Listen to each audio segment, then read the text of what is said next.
ମାଙ୍କଡ଼ ଖାଇଗଲେ ମୂଳା।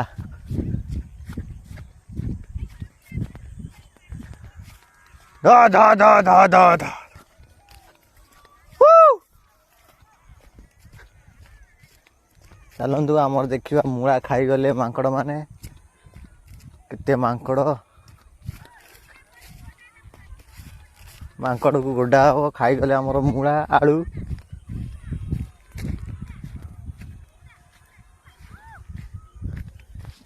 କୁଆଡ଼େ ଗଲେ କୁଆଡ଼େ?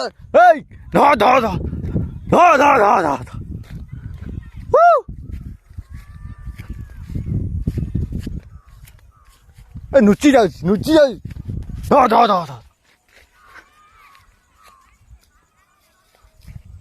ଆଉଟା କୁଆଡ଼େ ହେଲା? ଓ ସେ ଓପାଡ଼ି ନେଇ ପଳେଇ ଯାଇଛି ଏକାଥରେ। ସେ ଓପାଡ଼ି ନେଇ ପଳେଇ ଯାଇଛି।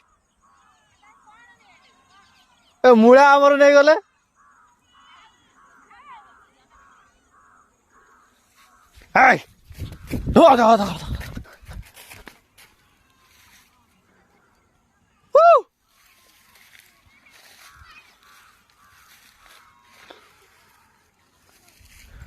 ସେକୁର କୁଆଡ଼େ? ସେ କୁଆଡ଼େ ଗଲା?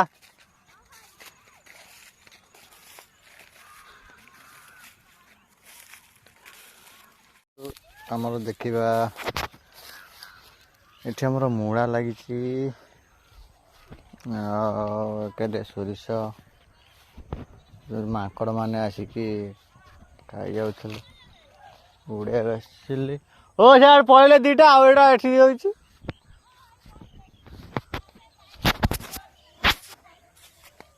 ଏ ବାଇଗଣ ଏଇ ଗୋଟେ ଛୋଟ ଥିଲା, ତାକୁ ବି ଖାଇ ଦେଇଗଲେ।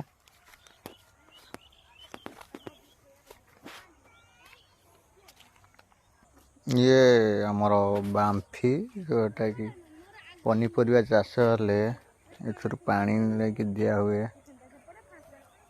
କେତେ ବଡ଼, ଯାହାକି କହନ୍ତି କୂଅ, ବଡ଼ କୂଅ ଏଇଟା। ସେ ମାଙ୍କଡ଼କୁ ଗୋଡ଼େଇଲନି ରେ। ମାଙ୍କଡ଼ ଉଡ଼ିବା ପାଇଁ ଆସିଛନ୍ତି ମାମା। ମୁଁ ଯାହା ତାଙ୍କର ମୂଳା ଖାଇଗଲେ। ମାମା ଶାଗ ହରା ହେଇଛି, ମୂଳା ହେଇଛି, ମାଙ୍କଡ଼ ହରିକା ଖାଇଯାଉଛନ୍ତି। ମାମା କ'ଣ ଦଉଛ ତମେ? ଧନିଆ ପତ୍ର କହିଦିଅ। ମାମା କହୁନା, ଧନିଆ ପତ୍ର କ'ଣ ଦଉଛ? କହୁନା, କହିଦିଅ। ଧନିଆ ପତ୍ର, ଧନିଆ ପତ୍ର।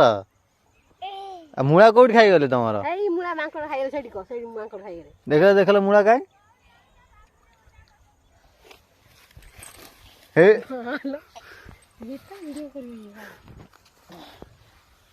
ଛୋଟ ବଗିଚାରେ ମୂଳା ଆଉ ସୋରିଷ ଲାଗିଛି।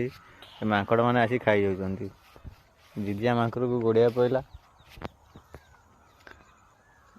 ଏସବୁ ଲାଗିଛି ଆଉ।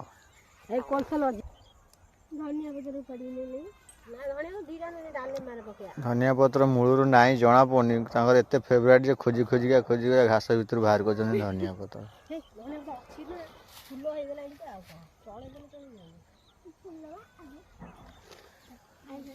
ହଁ।